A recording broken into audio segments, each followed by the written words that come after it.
আসলে বিষয়টা হচ্ছে যারা যারা আসেন নাই তারা তারা আসলে খুব মিস করছেন। হ্যাঁ এই যে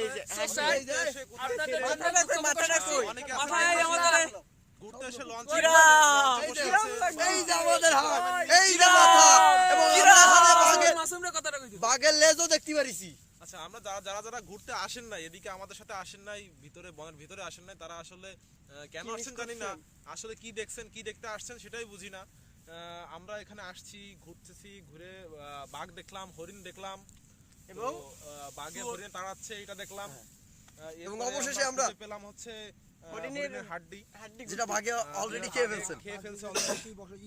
তো এখন আমরা এগুলো সব সংগ্রহ করতেছি। এখন আপনাকে কিরাম লাগদিছে কিরাম খুব মিস করছে। এই পিছনটা একটু দেখা, পিছনটা দেখা যায় এটা কি কেমন একটা জায়গা, এখানে বাঘ কি পরিমাণ, মানে এই জায়গায় আপনি বাঘ থাকতে পারে দেখছেন এই জায়গার পরিস্থিতিটা এখানে দেখছেন বাঘ ঘাপটি মেরে বসে থাকে। আমরা এইখানে হলো হরিণ শিকারের ভিডিও দেখছি। হরিণের চরণভূমি, এটা হচ্ছে কি হরিণের চরণভূমি। এখানে আমরা এতক্ষণ গাপটি মেরেছিলাম, এট লাস্ট আমরা এগুলো পাইছি।